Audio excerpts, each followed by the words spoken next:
Well, today is March 28th. I had this date on my calendar for a long time. I was really excited to gather with people and listen to some music by Jess Ray and to play some of the songs God has given me and just fellowship around rich music and theology and community and worship the Lord together. And I'm bummed out that we don't get to do that. I understand, and we'll do it in the future.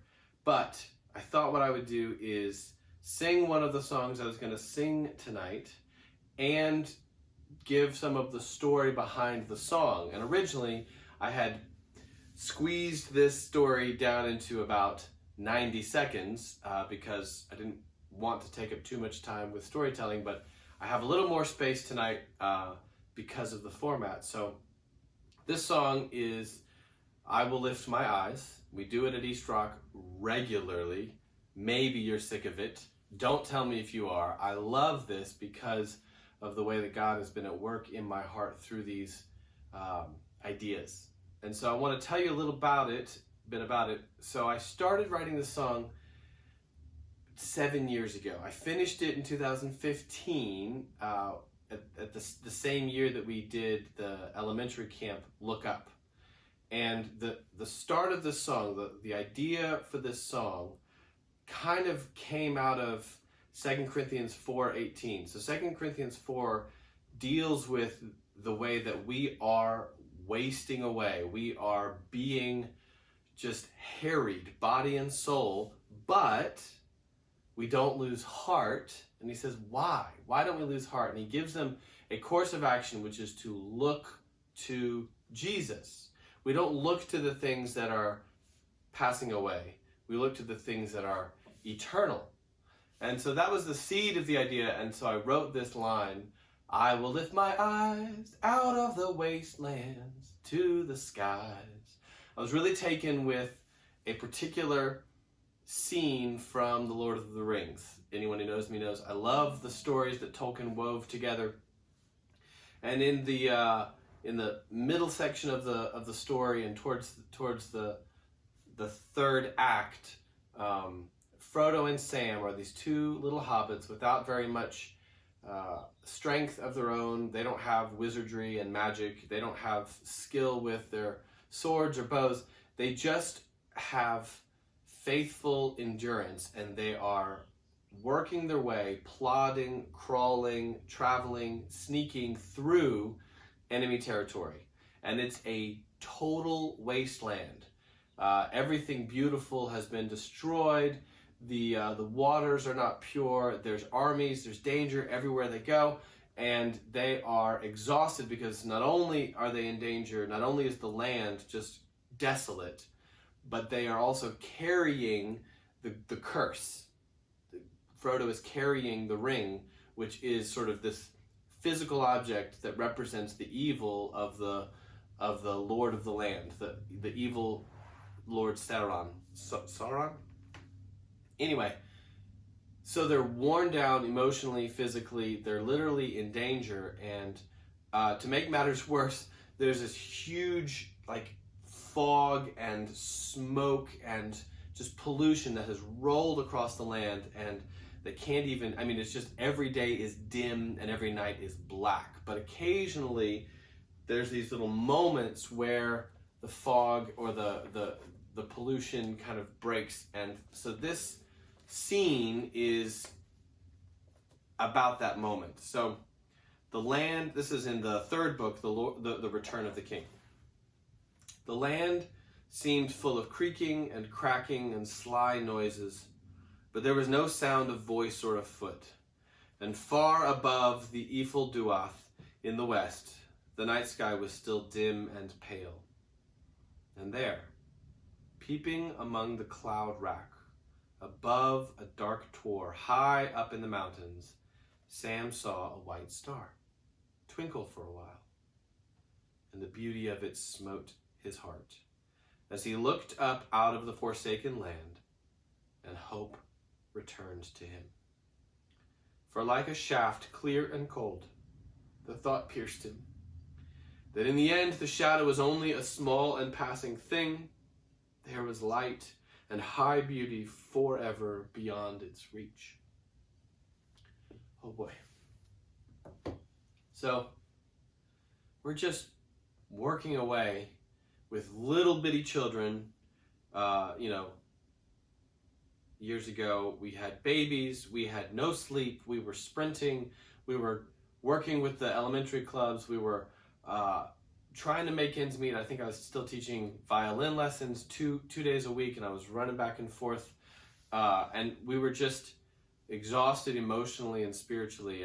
And really about this time of year, about sort of March, April, I often get really worn down from the sprint of the school year. And so this was my call. Like, I will lift my eyes out of the wasteland to the skies. But I couldn't get past that line. I didn't know where to go with that. In fact, I wrote 2 entire songs that surrounded that refrain. The first one I wrote, it didn't work, so I scrapped it and I tried again, and it didn't work, and I scrapped it. And time is going by, our babies are growing older, ministry is growing, we're planting elementary clubs at different schools, but each year, I'd get really low, and so in 2015, I wanted to quit again. And Tim said, well, what would refresh you? Let's make it happen. And I said, I don't know. I loved climbing mountains in Colorado, and so he arranged for me to fly out to Colorado, and I went to this beautiful area where I'd gone with my roommate in college, a cabin that he had grown up in, and I'm climbing these mountains, and I'm standing in this valley, and I'm thinking about the teaching that we're going to do for the students at elementary camp, just like in a matter of months. And the teaching is based around Hebrews, and so I'm thinking about Hebrews chapter 12, and I'm like, let's run with endurance the race set before us. Let's look to Jesus, right? That's kind of what this whole idea of the camp was, look up. And it kind of went along with this song I was trying to write. And then I realized everything I was writing was focused on Hebrews 12, verse 2, but I had kind of skipped over Hebrews 12, verse 1, which it describes this great cloud of witnesses, that like a stadium full of people that are running with you and cheering for you and have gone ahead of you, and I realized I was not alone.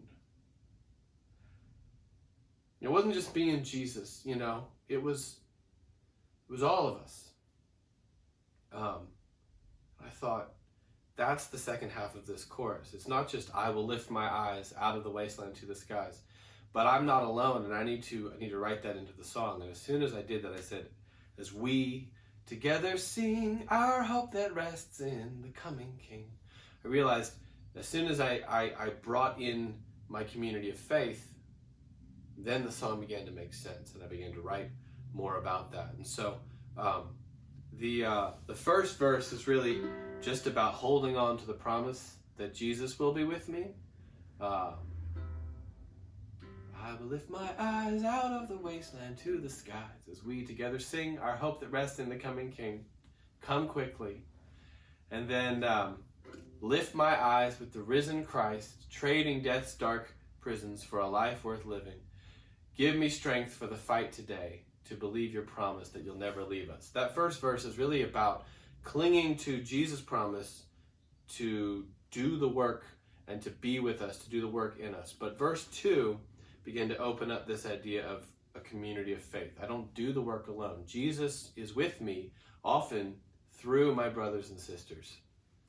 So I was, for years, Catherine and I worked most closely with Brett as we did the elementary program. And so Brett was my partner in crime, and there were a couple things about Brett that were really, really important, the way his giftings balanced and supported my need. And one of them was just joy.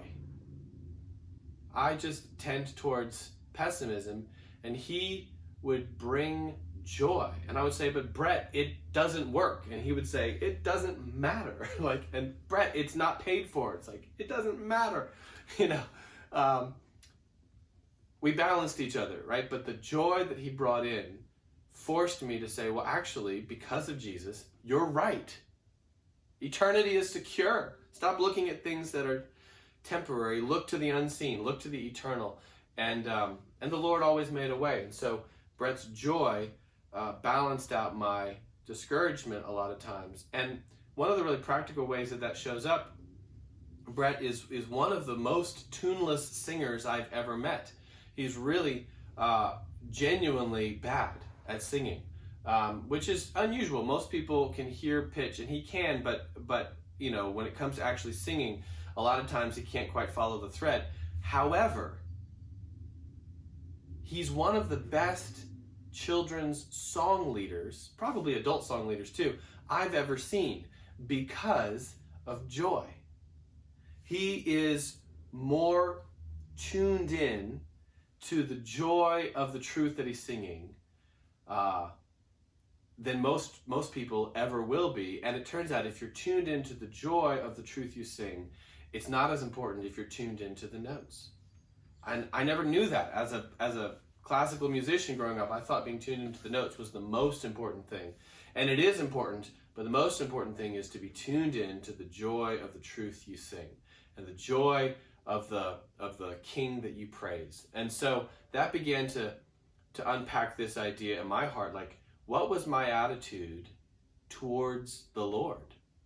Was I eager for his coming? Was I longing for his return? Or it seems like you can view the Lord's coming with an attitude of fear that says, oh, I was messing around and he caught me. And you see his coming as the day of great reckoning, which it will be, but you see yourself getting steamrolled by that. And you're like, I should have shaped up earlier. Or you see his coming like the father returning home after war, or, from a long journey, and you have longed for him and you have wished you could share your heart with him and get his insight, and you have wished you could speak to him face to face, and you're tired of sending letters and phone calls and of waiting, and every day you're looking out the drive waiting for the day that he pulls in, and then he does, and he's here, and you run out and grab him. And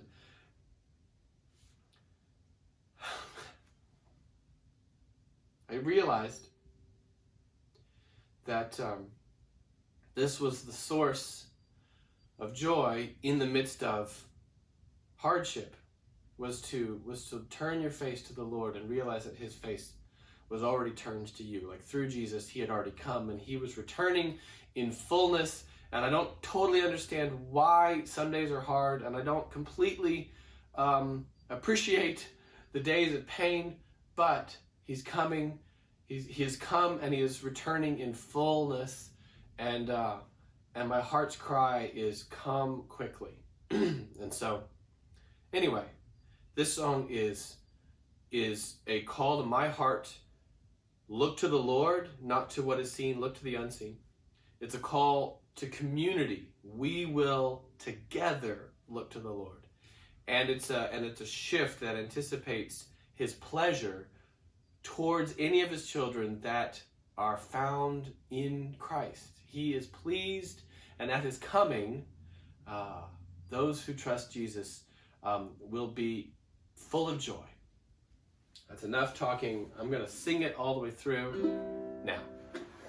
I will lift my eyes out of the wasteland to the sky as we together sing our hope that rests in the coming King.